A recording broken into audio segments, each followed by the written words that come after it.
Mike. Man, Kenny Smith is savage. Shaq, you know you gotta fight him now. Welcome to Open Mic. We like to start the show with a few stories or a hot take on a story you're not likely to see anywhere else. I'm from gorgeous Prince George's, and now I spill the tea in DC, so you know these jokes come from a place of love, if in fact that was something I was capable of. Let's start things off in Northern Virginia. A study from USA Facts found that of the top 50 busiest airports in the country, Dulles International is the most expensive to fly out of. And by the way, this came from USA Facts, so you know it's true. Like, you argue with these findings, you are arguing with America. You hate our freedom. It is a shame that even with Metro access, Dulles still gave us a reason to say, I ain't going there, when folks would rather travel to Baltimore than deal with you. That's saying something. Something I can't repeat on air. But Dulles was number one on this list, costing an average of $525.70 to fly out of. $525, good Lord, that's a lot of money. San Francisco International landed in second place, with Charlotte Douglas International, LAX, and Portland International rounding out the top five. Now, San Francisco and LAX, I get. Also Portland, because it's far from literally everything. But Charlotte, what, you charging extra to keep folks from leaving? I mean, really, I won't completely trash Dulles since they are Metro accessible now. I just hope those prices come down, because it's bad enough I have to travel just to travel. Don't charge extra for it. Let's head down to Georgia for this next story, where Raphael Warnock won his runoff against Senate and CTE candidate Herschel Walker. We have a winner in the U.S. Senate runoff in Georgia. CBS News projects incumbent Senator Raphael Warnock will keep his seat, defeating Republican challenger Herschel Walker. This will be Warnock's first full 6-year term in the Senate. Voting is faith put into action. And Georgia, you have been praying with your lips and your legs. If you didn't know that legs could pray, they can. I ran cross country. My legs were in constant prayer. Now, Herschel Walker lost, which unfortunately means this program has also lost a steady source of material. I mean, Herschel was rough as a candidate, but he gave us moments like when he danced for his supporters. You remember this?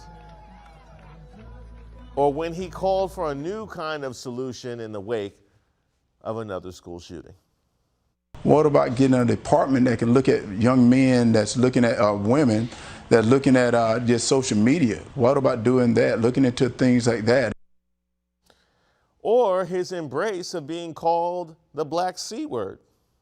They called me a coon the other day, and people think that was a bad term. That's the guys on front of the country. If you know anything about a coon, he's one of the smartest animals out there. Oh, sorry. That's a hit, though. Look at the coons as a hit. Now, I am not going to miss this guy or his sound bites, but I am side-eyeing how many people voted for Walker despite all of this. All last night. Oh, well, this shows us this, that, and the other. He still got 49% of the vote. You know what? I need a department that looks at young men, that's looking at women, that's looking at social media to investigate all of this. Okay? Now, I chose this next story because it reminded me of moments I tried to forget. Research and data intelligence company Morning Consult released a list of the 20 fastest growing brands overall, and Four Loko landed at number 20. Really? Really? Four Loko in 2022? How? This must be why Herschel Walker got so many votes. Now I'm starting to get it. Folks had to be drinking or smoking something. I mean, if Americans are drinking that much Four Loko, this report is a national moment of clarity. A whole lot of us are doing way too much. Now, the good news is that Four Loko no longer has caffeine in it, because I was around for the first iteration that got you drunk and wired at the same time. And I'll tell you this, there comes a point where you're drunk enough that you're supposed to pass out and not be able to say and do things that will ruin your relationships with the public. But you add caffeine in it, now you can just go for hours, destroying your whole life. Now, they must be doing something right for many people, this many people to shop from the bum juice section of the liquor store. That, or America has hit rock bottom and it's time for an intervention from Canada and Mexico. Let's head to the UK for this last story.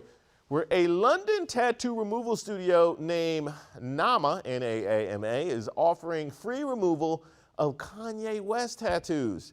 Now, this is a Kanye level promotional move. And you know what? I love it.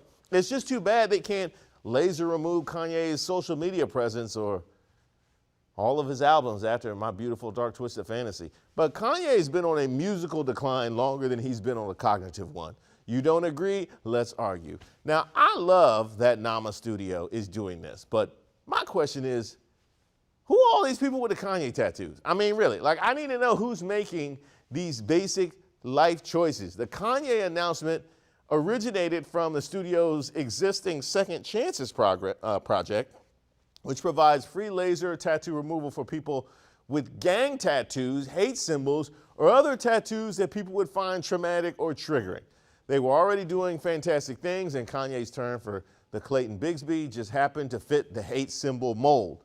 But people who tattoo Kanye on their bodies, I'll say this, people who tattoo Kanye on their bodies in 2012 couldn't have seen these things coming. I guess they deserve it out. You got to fly to London to get it, but I guess you go ahead and deserve it. My favorite story today, the free Kanye tattoo laser removal. This is clearly a service that the world needs. And if you got that tattoo after 2012, I'm going to need the department that's looking at young men, that's looking at women, that's looking at social media to get to the bottom of all of that.